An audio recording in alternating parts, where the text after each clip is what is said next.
Marcher est dans l'air du temps. Tout le monde veut faire du sport, s'aérer, être bien physiquement, se dépenser mais ne pas trop dépenser. Et randonner ne coûte pas grand-chose. Au XIe siècle déjà, la Catalogne est le premier pays d'Europe à éditer une loi relative à la liberté d'utiliser les chemins pour tous. Au XVIIIe siècle, on ne parle pas encore d'évasion fiscale, mais de taxes sur les marchandises. Le premier sentier douanier est créé en 1791 le long du littoral breton. Il épouse chaque crique, chaque avancée dans la mer et représente la frontière française. Au début du XXe siècle, la nature va reprendre ses droits et il faudra attendre 1968 pour que quelques passionnés posent les premières balises blanches et rouges des GR près de Lannion. Aujourd'hui, le GR34 longe sur plus de 2000 km l'ensemble des côtes bretonnes, offrant constamment d'imprenables vues sur le littoral, comme de nombreuses cartes postales. Emprunté chaque année par 1 million de marcheurs, il a été nommé le GR préféré des Français en 2018. Mais il reste un chemin fragile. Du sentier des douaniers au GR34, des kilomètres d'histoire, mais aussi des difficultés pour certains à accepter la loi littorale, aux promeneurs pas toujours disciplinés, au climat qui change, provoquant la montée des eaux et la destruction des falaises. Partons donc à sa découverte, accompagnés d'historiens, de guides et bénévoles, de sportifs, mais aussi avec des acteurs de la Fédération française de randonnée. Donc on est ici sur le sentier des douaniers en Bretagne, donc le GR34, qui suit le littoral breton du Mont-Saint-Michel jusqu'à Saint-Nazaire. Donc il y a un sentier historique puisqu'il a eu longtemps une fonction de surveillance, militaire dans les périodes de tension entre la Grande-Bretagne et la France, notamment au XVIIe et au XVIIIe, dans ce qu'on a appelé la Seconde Guerre de Cent Ans, où la Manche est devenue une frontière, et fonction de surveillance aussi après pour éviter les trafics en tout genre de contrebande entre la Grande-Bretagne et la Bretagne. Il apparaît au XVIIe siècle, notamment avec l'influence de Colbert, qui a mis en place une politique économique très protectrice sur le Royaume de France, alors qu'à l'époque la Bretagne était vraiment très liée au commerce d'étoiles, notamment vers la Grande-Bretagne, mais aussi l'Espagne. Donc on a un commerce transmanche qui est important, avec déjà des trafics évidemment. D'ailleurs, il y a aussi des anecdotes à Saint-Malo. Saint-Malo, au début du XVIIe siècle, était tellement riche, ramenait l'or et l'argent d'Amérique du Sud qui trafiquaient avec les Espagnols. Et donc, c'était souvent déchargé à quelques kilomètres de Saint-Malo et embarqué. Il y avait un système de double cave dans les hôtels particuliers de Saint-Malo. La deuxième cave en dessous était faite pour échapper au fisc et aux douaniers. La Seconde Guerre de Cent Ans, qui a été essentiellement maritime au XVIIe et au XVIIIe siècle surtout, et puis va s'achever en 1815, la Bretagne devient une région frontière contre l'Angleterre principalement, avec la mise en place d'un système de surveillance des côtes pour éviter notamment ce qu'on appelait les descentes anglaises, donc des descentes de militaires sur le littoral breton, comme ça s'est produit d'ailleurs autour de Saint-Malo ou sur l'Orient, ou à Camaret, où il y a une fameuse bataille où les Anglais et les Hollandais ont été repoussés. Ça va se développer avec la Révolution et le blocus continental instauré par Napoléon, donc avec un corps de douaniers professionnels qui est chargé de surveiller la Manche et les trafics qui s'y développent, parce que quand on interdit évidemment le commerce, il y a toujours des gens qui le contournent. On a un gros accroissement de la contrebande, ce qu'on appelle les smugglers en Grande-Bretagne, notamment en Cornouailles britannique, où on parle une langue un peu similaire au breton, où on parlait surtout à l'époque. Donc il y a des échanges très forts entre ces deux régions et la mise en place d'un corps de douaniers pour tenter d'éviter les trafics. Il y a une autre explication aussi, c'est le droit d'épave. Donc le droit d'épave est étatique depuis les ducs de Bretagne, mais mal compris par les populations littorales qui, dès qu'une épave s'échoue, où des produits s'échouent, la population se sert. Donc les douaniers avaient aussi une fonction plus ou moins efficace d'ailleurs, parce qu'ils vivaient aussi dans la population, donc il fallait qu'ils fassent attention aux sentiments de la population et qu'ils ne se fâchent pas trop avec elle sur ces produits. Souvent c'était d'ailleurs des gens du coin aussi qui étaient recrutés, donc ils étaient dans la population et ils n'avaient pas trop intérêt à se fâcher avec les gens. Et il y a quelques décennies ici dans le Trégor, il y avait un bateau chargé de fûts de whisky qui avait perdu une partie de sa cargaison pendant une tempête. Curieusement, personne n'a jamais rien retrouvé sur les plages. Mais les curés du coin, les maires du coin et même certains douaniers avaient des très bons whisky pendant plusieurs années. Et l'anecdote veut qu'il y avait quand même un douanier plus ailé que les autres qui voulait quand même faire des contrôles et qui curieusement a glissé sur le sentier qui peut être dangereux par temps de pluie. Au XIXe siècle, on met 2 jours pour traverser la Manche pour aller en Angleterre, alors qu'on va mettre plusieurs semaines pour aller à Lyon ou à Marseille par voie de terre. Il ne faut jamais oublier que de Roscoff, Londres est beaucoup plus près que Paris. Donc on a un trafic très important au XIXe jusqu'au milieu du XXe siècle, avec énormément d'ailleurs dans le Trégor de caboteurs. Il y a une autre période où ce sentier est très utilisé pour la surveillance, c'est évidemment pendant la Seconde Guerre mondiale, où l'occupant allemand est présent massivement sur le littoral breton et donc va remettre en place tout un système de surveillance des côtes pour éviter, alors là aussi, des incursions des Alliés, des débarquements alliés, comme il y en a eu pas loin du côté de Paimpol, mais aussi pour éviter les évasions de résistants et de pilotes alliés. Le système allemand ne marchera pas complètement puisqu'on a plusieurs réseaux d'évasion qui marchent dans le Trégor et le Goëlo et qui ont permis d'exfiltrer plusieurs dizaines de personnes. On a aussi la construction de nombreux bâtiments de défense. Donc ça va du petit abri, un trou fortifié qu'on appelle les Tobruk, aux gros blocos pour éviter un débarquement sur les plages. Le GR34 est complètement intégré à l'époque au mur de l'Atlantique qui fortifie le littoral européen face aux Alliés par les Allemands. Dans l'imagerie populaire, on a gardé cette appellation de sentier des douaniers, sa fonction historique première, d'autant qu'au XXe siècle, il a été souvent coupé par des propriétés privées avec le développement du tourisme et que justement, à la fin du XXe siècle, il y a eu des mouvements pour se le réapproprier, pour le réouvrir au public. C'est en Côte d'Armor, du côté de Lannion, que le tracé du GR34 a débuté. L'idée, en fin de compte, a été d'ouvrir des sentiers pour les gens qui avaient un petit peu plus de loisirs dans les années 1936, après donc, le Front populaire et les congés payés. C'est Jean Loiseau qui a eu cette idée d'ouvrir le premier sentier dans l'Orléanais, et ce qui a donné ensuite naissance au le GR3. Émile Orin est arrivé avec son épouse dans les années 1950. Il était instituteur et son épouse enseignante. Ils se sont tous les deux attelés à une certaine tâche, c'est-à-dire de prendre en charge les jeunes du coin qui étaient un petit peu dans l'oisiveté parce que là, ici la pêche sur la côte disparaissait complètement. Et les jeunes étaient un petit peu laissés à l'abandon. Et puis Émile s'est dit, pourquoi ne pas leur faire découvrir leur coin? Il aimait beaucoup marcher, et il s'est dit, on va commencer à Portsmabo, dont l'accès était facile. Donc ils étaient au départ une dizaine, qui avaient de 18 à 25 ans.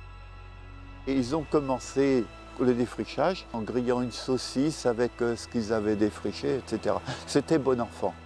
Le tourisme rural, en 1967, cherchait en fait à ouvrir des sentiers en bord de mer. Et ils ont su que Émile avait été détaché par la jeunesse et les sports à l'auberge de jeunesse de Lannion.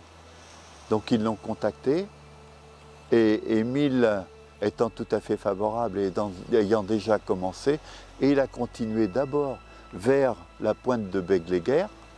Et puis ensuite, il a continué vers Trébeurdin, et puis jusqu'à même la pointe de l'Arc-Ouest, mais un petit peu plus tard. Les premiers touristes, en fait, qui ont profité de l'affaire, ce sont les gens qui sont arrivés au CNET. C'était de jeunes ingénieurs, et les épouses n'avaient pas forcément du travail. Elles ont profité, ces épouses, du sentier qui venait de s'ouvrir. Et donc, il a été créé à ce moment-là des boucles autour du GR. Progressivement, le GR34 s'est agrandi. En 50 ans, nos bénévoles ont réussi à construire un itinéraire de 2000 km entre le Mont Saint-Michel et le pont de Saint-Nazaire. 2000 km de GR balisés et entretenus avec nos bénévoles. Le sport est de plus en plus important. Après la crise sanitaire, on s'est aperçu que les gens avaient besoin de se ressourcer, un retour à la nature, Quoi de mieux que la randonnée, qui est quand même un sport de nature, mais relativement facile, accessible évidemment à tous. Alors au niveau de la Fédération de la randonnée, nous sommes à peu près 210-215 000 adhérents pour un peu plus de 1300 associations. Donc on gère près de 100 000 km d'itinéraires de GR, grande randonnée, et de GR de pays. Nous sommes une fédération sportive, 115 comités régionaux, départementaux et également ultramarins. C'est une fédération qui est membre du CNOSF, le Comité national olympique et sportif français, et de la FERP, la Fédération européenne de la randonnée pédestre. Nous sommes aussi délégataires auprès du ministère chargé des sports d'une mission d'utilité publique. Les gens se sont rendus compte de l'importance finalement qu'il y avait de sortir de chez soi pour aller se promener dehors, pour aller prendre un bol d'air. Ce qui est le moins coûteux, le plus simple à réaliser, c'est bien de marcher en sortant de chez soi sur les sentiers itinéraires qui sont à proximité de la maison. Et donc c'était un gros avantage au point de vue santé et au point de vue mise en valeur du patrimoine aussi, puisqu'ils arrivaient à découvrir finalement l'endroit où ils vivaient d'habitude. Notre travail, la fédération, c'est de créer des itinéraires. On permet finalement aux gens de ne pas sortir de chez eux à l'aveuglette, mais bien d'avoir sur un itinéraire qui est sur un support, que ce soit sur un topo guide, que ce soit sur une fiche randonnée, ils vont en toute sécurité. Et nous, on s'engage à ce qu'ils ne se perdent pas finalement quand ils sortent de chez eux. La marche est quand même un sport qui est relativement tranquille. Il y a rarement des accidents finalement graves. C'est ce qui permet justement aux gens de pouvoir y aller en toute quiétude, en toute sécurité sur les chemins. Il n'y a pas de gros risques. Bien sûr, il y a quelques incidents, des chevilles tordues, des gens qui tombent, mais c'est relativement rare d'avoir des accidents graves. Le GR34 finalement qui fait le tour de la Bretagne par le sentier côtier, il fait en tout 2000 km. Donc effectivement, dans ces 2000 km, il y a des portions qui sont très praticables, qui sont finalement presque en milieu rural, quand on passe dans des grandes villes ou alors dans des communes relativement importantes côté touristique. Par contre, il y a des endroits qui sont beaucoup plus sauvages et des endroits qui peuvent se faire agresser finalement par la mer, par les intempéries, etc. Et donc ce sont des endroits où il faut les surveiller plus particulièrement de façon à ce que les randonneurs puissent le pratiquer en toute sécurité. Le GR34 est un itinéraire qui est vivant. Il faut compter à peu près une douzaine de modifications du tracé tous les ans. C'est des petites modifications, bien souvent, érosion de la falaise, ou alors des nouveaux tronçons qui sont aménagés par les communes ou les communautés de communes. Et donc cet itinéraire, il évolue sans arrêt. Les gens qui créent l'itinéraire, donc les bénévoles de la Fédération française de randonnée, balisent finalement l'itinéraire. Et là où c'est important, c'est qu'il faut suivre ce balisage. À partir du moment où il y a des endroits où le balisage est dévié, il faut surtout que le promeneur ne force pas le passage, parce que là, il se met en danger. Le sentier, il faut toujours qu'il reste praticable. Donc petit à petit, on peut avoir des déviations de façon à éviter finalement les endroits qui sont trop dangereux ou qui deviennent vraiment inaccessibles. Le GR, évidemment, épouse au mieux le linéaire côtier, mais peut s'en écarter parce qu'il y a des activités humaines ou de défense ou de recherche ou tout simplement économiques. Donc on tient compte de tous ces critères, évidemment. La loi littorale, ce que l'on appelle la SPPL, la servitude de passage des piétons sur le littoral, c'est une servitude de droit. La loi a été votée le 31 décembre 1976. Donc c'est une loi qui dit qu'on se réserve 3 mètres d'accès le long du littoral pour l'accès aux piétons. Cette loi est assez difficile à appliquer. Il faut qu'il y ait une demande donc, ou d'une municipalité ou d'une collectivité territoriale pour qu'elle soit appliquée. Donc c'est la DDTM, la Direction départementale du territoire et de la mer, qui gère la SPPL. Il peut également y avoir des recours, des associations de propriétaires fonciers qui font des recours contre la SPPL. Une municipalité n'est pas obligée de demander l'application de la SPPL. Par contre, si elle a demandé l'application de la SPPL, elle est obligée d'en faire la publicité, c'est-à-dire de mettre des panneaux indiquant la loi, le numéro de la loi, sur tous les accès donc, sur le sentier littoral. Évidemment, la SPPL ne s'applique pas sur les territoires de la Défense, elle ne s'applique pas non plus sur les terres gérées par le Conservatoire du littoral, ni sur le domaine public des municipalités. C'est juste sur le domaine privé, que ce soit des collectivités, domaine privé des collectivités ou des propriétaires privés. Ça peut partir au tribunal et ça peut durer très longtemps. Je ne vais pas faire une énumération des cas que l'on a eus, mais il y a des cas relativement connus, fréquents. On en parle dans la presse où il y a des recours contre la SPPL, qui est, je le rappelle, une servitude de droit. Donc c'est un droit fondamental, un droit des piétons à aller sur le littoral et pouvoir se déplacer le long du littoral. L'Association de sauvegarde du pays fouet-nantais, la SPF, a été créée pour défendre le droit des lois littorales et s'est battue longtemps pour nous permettre aujourd'hui de randonner de cette magnifique pointe de Begmail jusqu'au Cap Cause. Oui, c'est obligatoire. Les 12 propriétés n'ont pas souhaité faire valoir ces magnifiques points de vue sur la baie. Ils ont gardé leur petit précaré le plus longtemps possible. Il a fallu beaucoup de temps, ça a duré une quarantaine d'années de procédure. Quarantaine d'années pour pouvoir enfin franchir ces murets entre ces 12 propriétés. C'était le seul passage qui existait, c'était par cet escalier. Ici, il y avait le grillage, il y a encore quelques années. La servitude de passage autorisait le passage sur un chemin théorique, mais il était impossible de le faire. Les propriétaires avaient barré l'accès. Et à marée haute, il n'était pas possible de passer. L'association a monté les procédures. Quand on a été sûr de notre fait, on a dit ben non, maintenant il faut y aller. Donc on a pris les sécateurs et on a ouvert le sentier, précisément ici. Oui, on était nombreux. On avait invité une cinquantaine de personnes. Il y avait des parents, des enfants, certaines personnes avec leurs chiens. On a dû prendre une grande échelle également parce qu'un peu plus loin là-bas, il a fallu escalader un mur. Donc tout ce petit monde est passé. Puis on était suivi également par les gendarmes qui constataient toutes les infractions. Quand on était ici sur ce passage, il y avait l'escalier qui nous permettait d'accéder à la petite plage. À marée basse, il était possible d'aller jusqu'à Begmail. Et c'est à cette époque qu'on constatait effectivement qu'il y avait un certain nombre de petites plages privées qui étaient accessibles uniquement par les propriétés ou bien par les bateaux. Par ceux qui avaient des bateaux pouvaient y venir passer quelques heures. Aujourd'hui, on peut passer d'un bout à l'autre.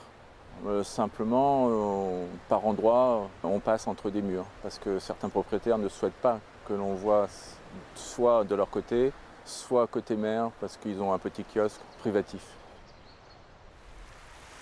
Le chemin, il est ouvert en fait maintenant depuis le Cap Cause jusqu'à Begmail. Bon, ce qu'on peut regretter néanmoins, c'est qu'il soit en partie artificialisé et parfois à l'excès. Non, ce n'est pas le contribuable qui paie. Les travaux qui ont été effectués étaient à la charge des propriétés. En revanche, l'entretien actuel est à la charge de la municipalité. On est satisfait de la conclusion, sachant que l'on peut passer, mais c'est dommage qu'on ne puisse pas voir la mer de partout. Parce qu'il est parfois compliqué de porter le regard sur l'eau, sachant que les haies ne sont pas forcément entretenues par endroits. Donc on marche parfois, mais sans voir l'eau, avec un paysage fermé. Autre lieu, autre affaire à peu près similaire, avec des propriétaires peu conciliants avec cette loi littorale. Nous, le rôle de la fédération, on veut baliser un itinéraire uniquement si on a toutes les autorisations requises. À Briac, c'est un combat qui a duré quelques dizaines d'années entre les gens aidés par la commune, des associations qui voulaient forcer le passage dans des endroits privés, les propriétaires refusaient.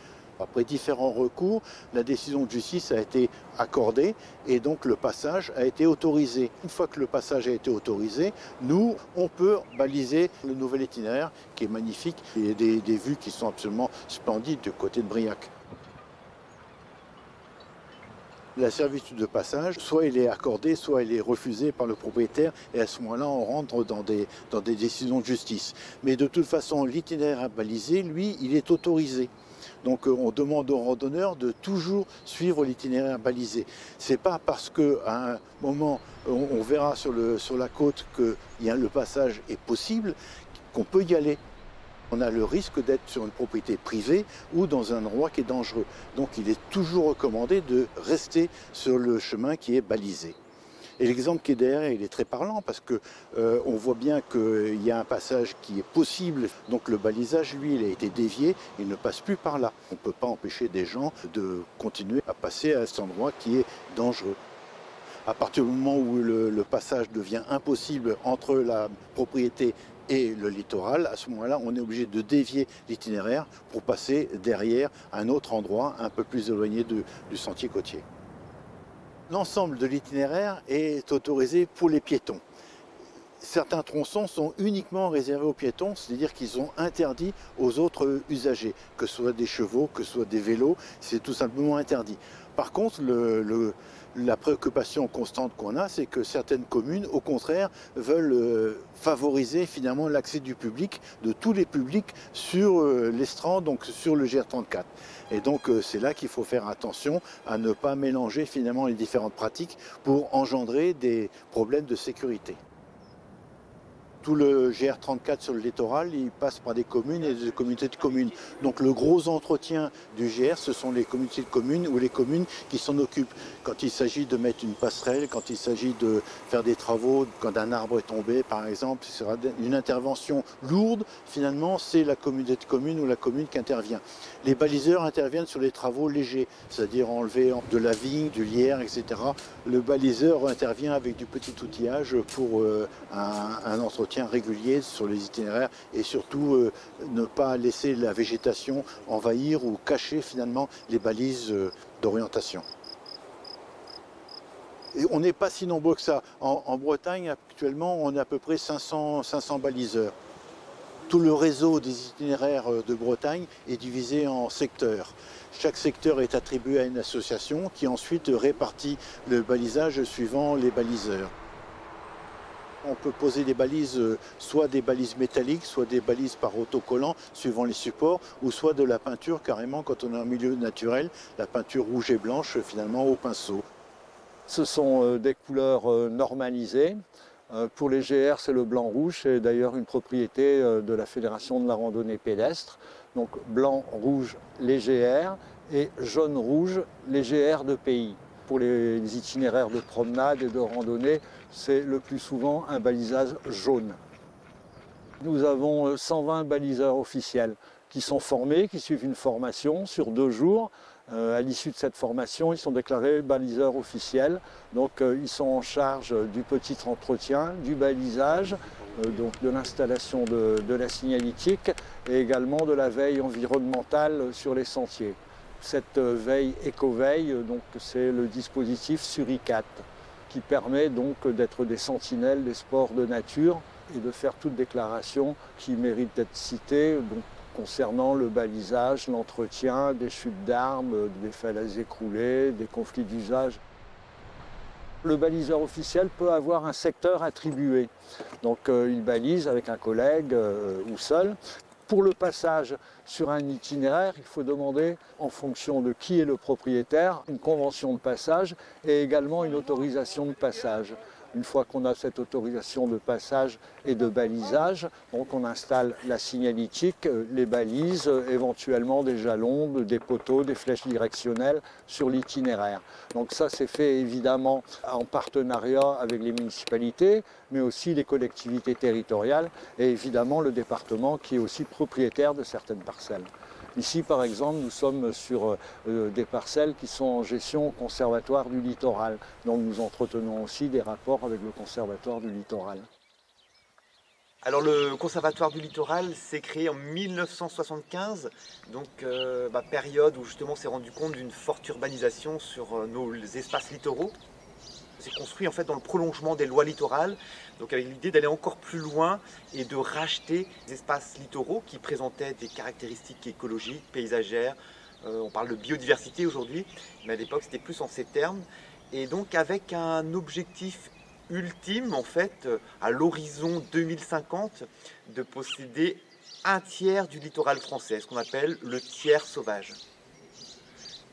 Je travaille au sein d'une équipe. Et donc dans cette équipe, on a bien sûr un responsable aussi, une part administrative, Natura 2000, etc. à prendre en compte. On a 2 gardes du littoral qui vont souvent s'occuper des travaux quotidiens ou d'entretien. Les gros travaux de fond, c'est souvent plutôt le conservatoire qui va les financer, mais ça se fait en partenariat bien sûr. Et puis les gardes du littoral, ils ont aussi un pouvoir de police. Ils peuvent intervenir s'il y a des dégradations ou des comportements inadaptés.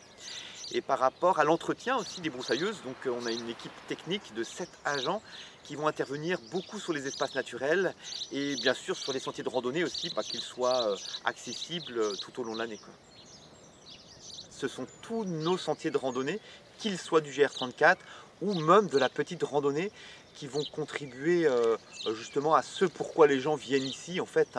C'est de pouvoir randonner, mais c'est aussi randonner dans des espaces de nature et qui plus est des espaces de nature préservés.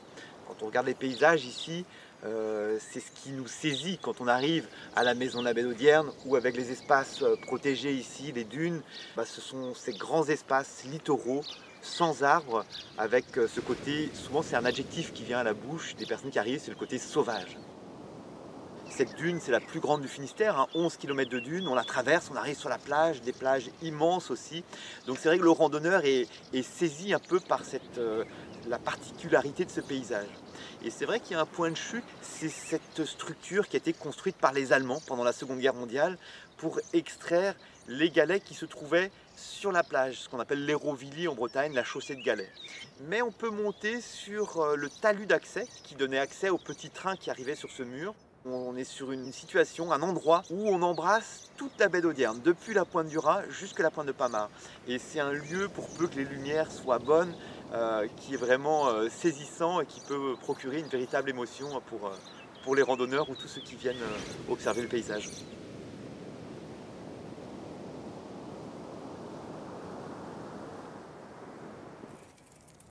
Prenons 2 minutes pour contempler quelques sites incontournables du sentier des douaniers.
Le GR34 est un véritable enchantement pour les adeptes de la marche, grâce aussi aux nombreux professionnels du tourisme qui nous permettent de le découvrir. La motivation première, c'est de venir marcher, de venir randonner. Et la Bretagne, en fait, s'impose de plus en plus comme une destination de randonnée intéressante. Avec mon conjoint, on a créé un gîte d'étape à Audierne et on a commencé à accueillir tout de suite des randonneurs. On a eu l'idée de proposer aussi de l'accompagnement sur le GR34 parce que c'est le sentier qui passait par chez nous. On a des paysages qui ont le caractère vraiment sauvage et un peu vierge qu'on peut retrouver en montagne. C'est plus accessible en fait à des gens qui peuvent commencer à vieillir ou qui au contraire s'initient à la randonnée. Donc c'est un terrain de jeu qui est sympa parce qu'on a vite l'impression de se trouver au cœur d'une nature vraiment prenante, avec quelque chose qui va intéresser assez vite les gens. C'est qu'en fait le littoral, en tout cas le nôtre ici vers la Pointe du Raz, il a toujours été habité et utilisé de façon assez discrète, mais quand même marquante. Le petit port devant lequel on se trouve en est un exemple. Les accès à la mer en fait, sur le territoire étaient assez nombreux. Et à partir de là, on peut remonter toute une histoire de vie, de travail, d'adaptation à un milieu qui n'est pas facile, qui est très vanté et qui a un passé qui n'est pas très lointain.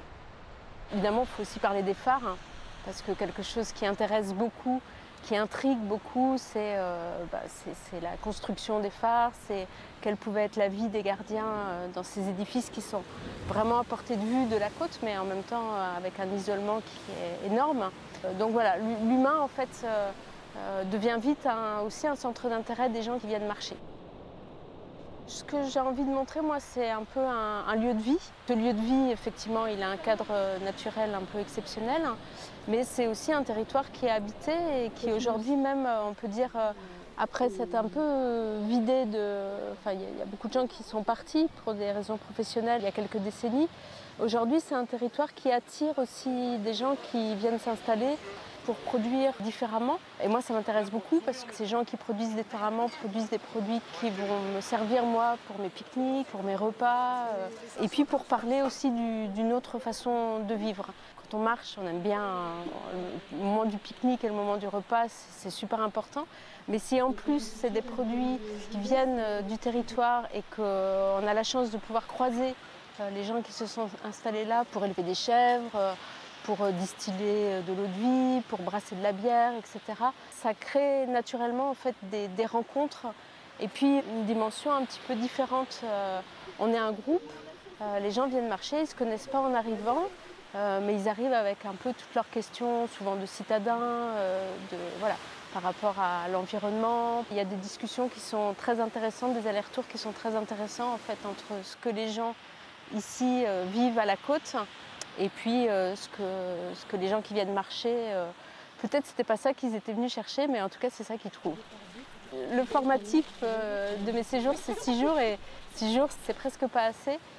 Les endroits que les gens vont avoir préférés varient d'une semaine à l'autre parce que en fait ça dépend des conditions aussi météo. Et quand je dis météo, c'est pas forcément les météos les plus ensoleillées ou les plus chaudes qui vont faire ressortir des paysages, mais c'est aussi les vagues, c'est les lumières, c'est les grains, etc. Le territoire ici, il est très riche. Moi, j'aime bien les endroits qui me réservent des surprises, en fait, qui sont un peu différents à chaque fois. C'est pour ça que j'aime beaucoup la Pointe du Raz, par exemple. La Pointe du Raz, c'est connu, ça a été très photographié. La Pointe du Raz, elle offre des vues qui sont tellement dépendantes de la météo, d'une petite brume qui va se lever, qui va retomber, etc. Moi, je la redécouvre presque à chaque fois que j'y vais, donc c'est pour ça que j'aime bien y retourner à la Pointe du Raz. Mais le GR34 en soi, c'est cadeau, quoi. La servitude de passage, c'est une idée géniale.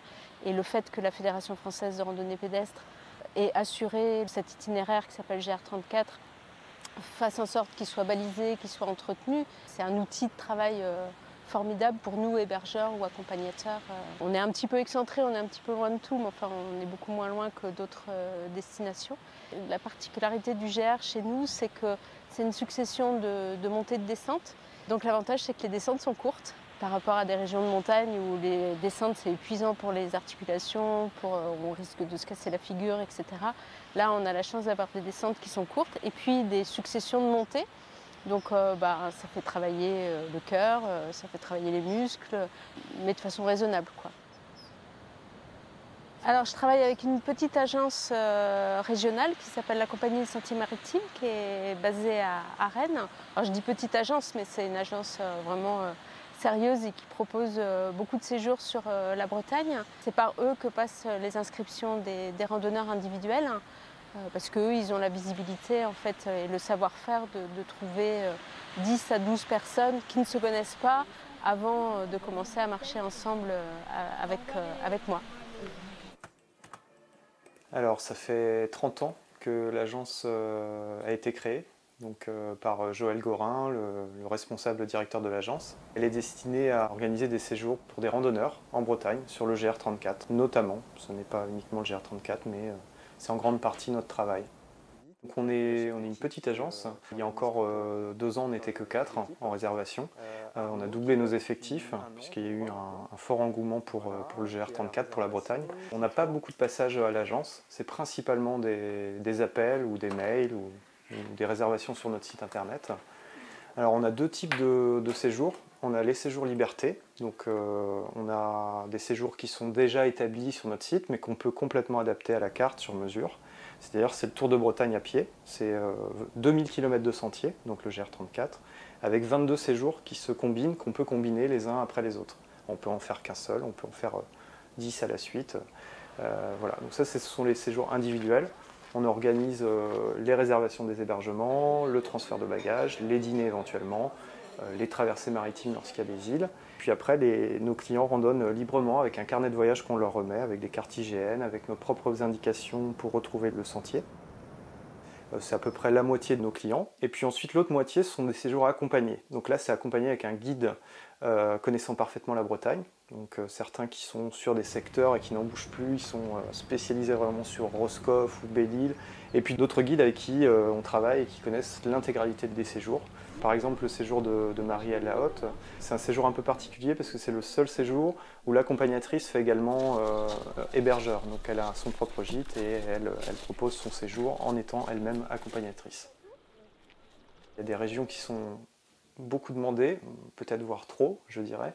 Il y a des secteurs comme la Côte de Granit-Rose, Resquille de Crozon, Belle-Île, qui sont des secteurs extrêmement demandés, puisqu'on ne trouve plus d'hébergement. Donc nous, notre métier, c'est aussi de proposer d'autres secteurs, des secteurs moins connus, des secteurs tout aussi beaux, parfois préservés, beaucoup plus sauvages. Et voilà, notre passion aussi, c'est de communiquer sur des secteurs moins touristiques.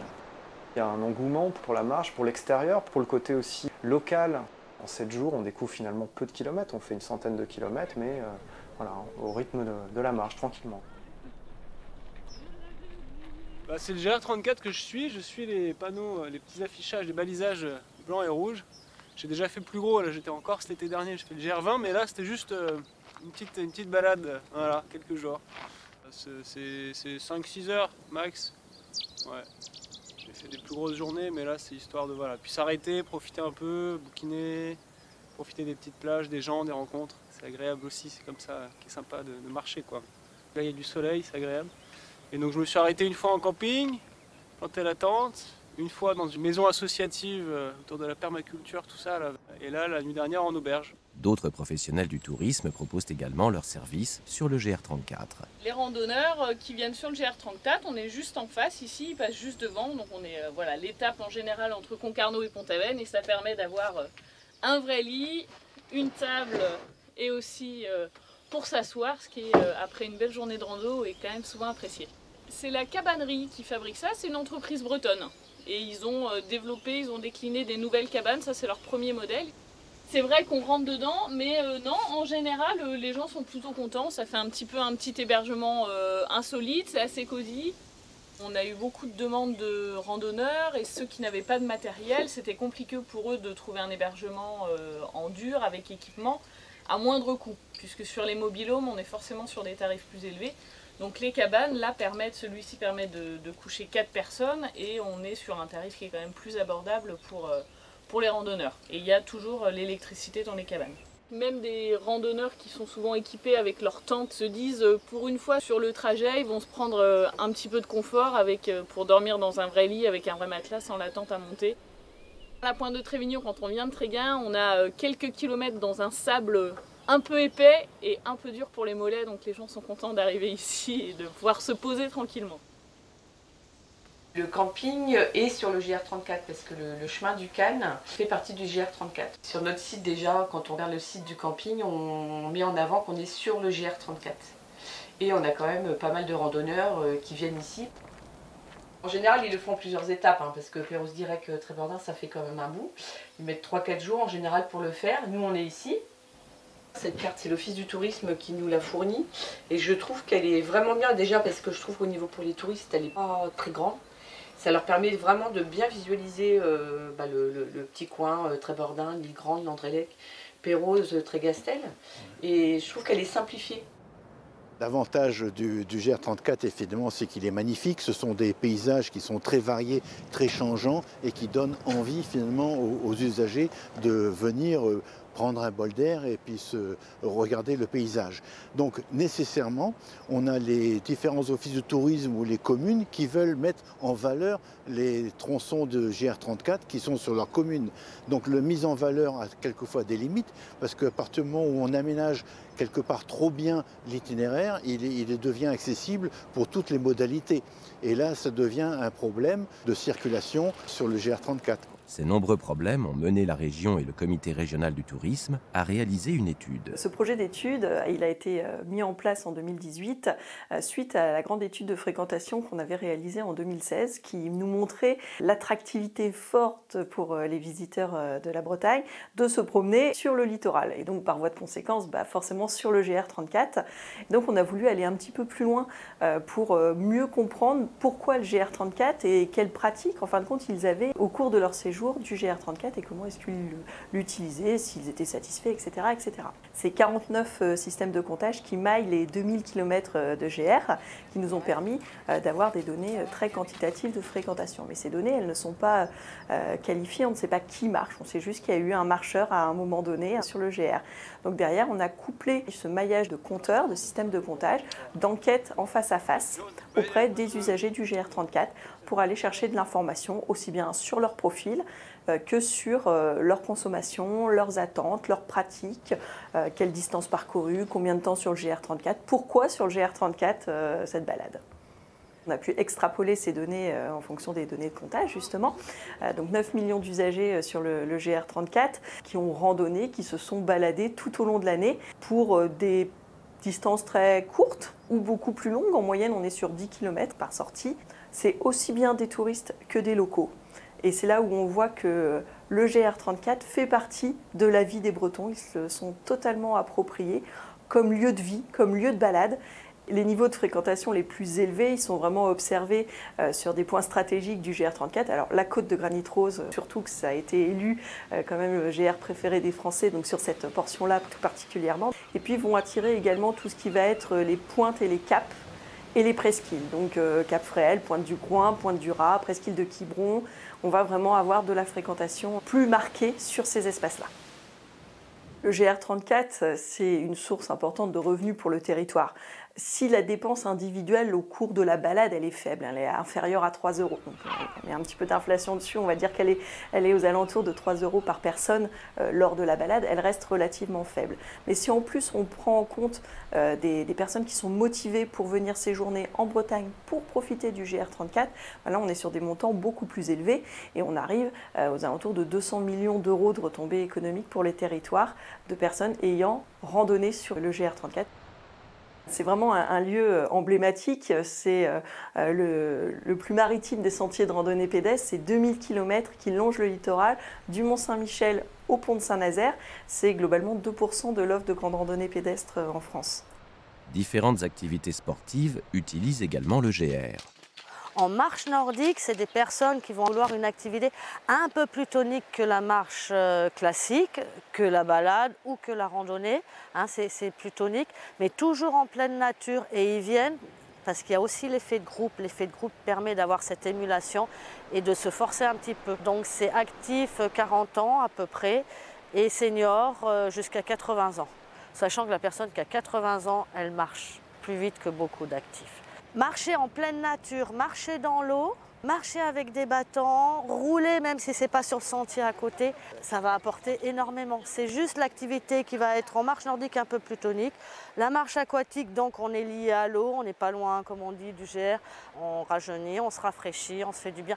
Au corps et à l'esprit, il faut bien lier les deux. La nature a vraiment cet effet qui nous ressource, tout simplement, ça nous ressource. GR34, et on peut parler aussi des petits PR. Il y a un entretien qui est extraordinaire. C'est surtout que c'est que du bénévolat à 99%. Ça nous permet d'avoir des beaux sentiers qui sont bien balisés. Voilà, c'est parfait. De nombreuses associations de randonneurs se sont créées autour du GR et certains le connaissent bien. Alors la marche, écoutez, ça entretient la santé, hein, tout le monde le sait, et puis il y a l'agrément du paysage, c'est la nature quoi, en fait. Hein. La création du club des Galopins s'est faite en 1992 avec une trentaine de personnes. Et le groupe a évolué un peu et aujourd'hui, ils sont à peu près autour de 200 personnes, quoi, de 200 inscrits. Quoi. Sur la Lyon, il y a donc les deux clubs, Rando Trégor et les Galopins. Et une fois par an, il y a une randonnée qu'on appelle la Rando Bretagne, qui regroupe tous ces différents clubs de Bretagne.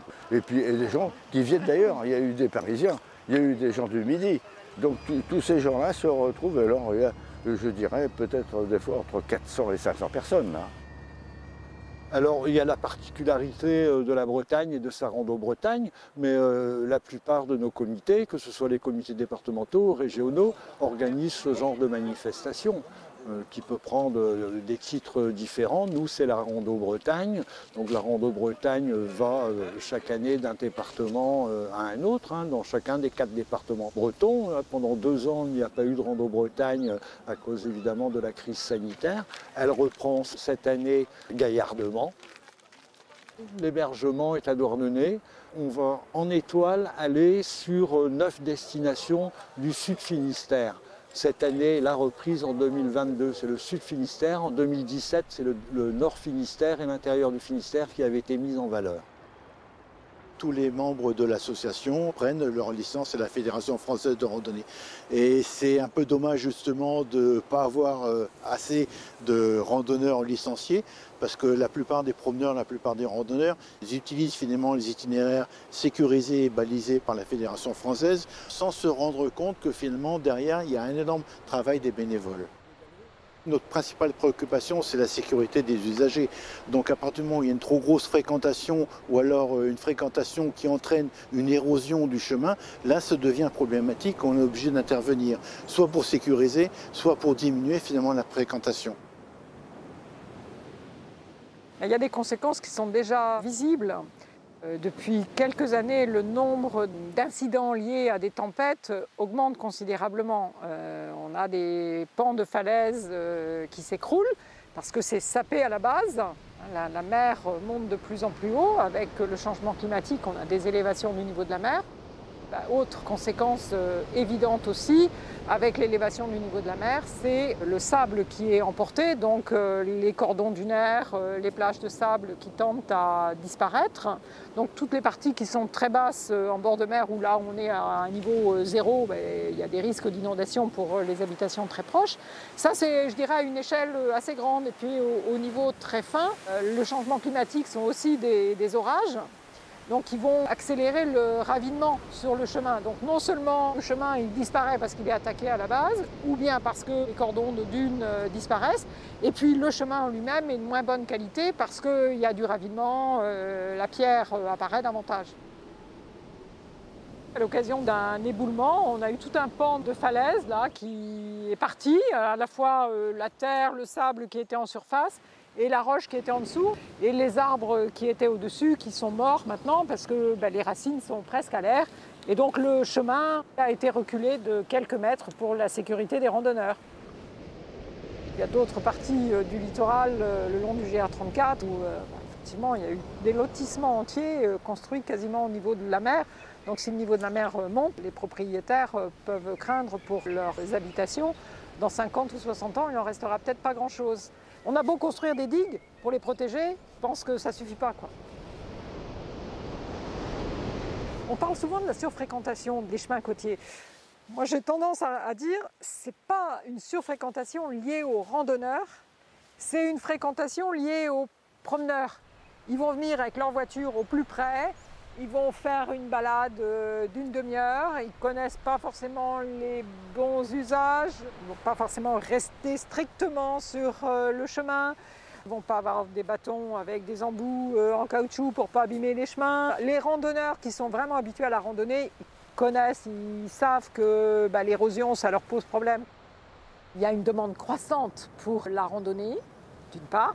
D'autre part, quand on parle de réchauffement climatique, globalement, on l'a surtout vu comme un problème. Pour la Bretagne, ça peut être un atout parce que les gens qui vont vraiment avoir trop chaud dans le sud, ils vont avoir envie de venir en Bretagne. Hein. Et où est-ce qu'ils vont venir en Bretagne? S'ils ont l'habitude de randonner, ils vont venir sur le littoral d'abord. Ce qu'il faut, c'est les amener à randonner aussi bien sur le littoral que vers l'intérieur. Ah oui, bien sûr, nous avons de l'avenir, hein, plein d'avenir encore. Hein. Nous n'existons que depuis 1947, ça peut encore durer, il y a encore du travail à faire. On vient actuellement d'achever le GR37 qui est, lui, le GR Cœur de Bretagne, donc qui va de Pégnires-Camaret jusqu'au Mont-Saint-Michel par l'intérieur de la Bretagne, pour faire découvrir aussi que la Bretagne, ce n'est pas uniquement un cordon littoral, mais on a aussi un intérieur pittoresque avec de très beaux circuits, un patrimoine historique fabuleux et des gens merveilleux à rencontrer. Nous avons aussi le GR38 qui lui va de Douarnenez jusqu'à Redon. Actuellement, on travaille sur les GR de pays. Ce sont des itinérances un petit peu plus courtes, sur quelques jours, mais qui sont aussi tout à fait intéressantes et permettent de découvrir un territoire. Ah, bien sûr, il y a une augmentation du nombre de randonneurs, pas nécessairement du nombre de randonneurs licenciés, malheureusement, mais oui, après aussi, on s'est aperçu déjà lors du Covid qu'il y a un engouement donc, pour les sports de nature, la randonnée, le vélo. Il y a de plus en plus de monde à aller sur les sentiers. Bon, les gens sont un petit peu encore inquiets, donc ne vont plus comme ils allaient avant pendant les congés à l'étranger. Ils préfèrent rester local ou aller dans d'autres régions. Il y a beaucoup plus de monde à revenir à la randonnée actuellement. On en est très content. Et nous, ce que nous souhaiterions, évidemment, c'est qu'ils nous rejoignent à la Fédération de la randonnée pédestre et qu'ils deviennent licenciés. Parce que la Fédération défend aussi, évidemment, les droits des randonneurs, donc se bat aussi pour la préservation de tous les chemins ruraux, de nos sentiers et surtout du sentier littoral, de notre GR34, le sentier des douaniers.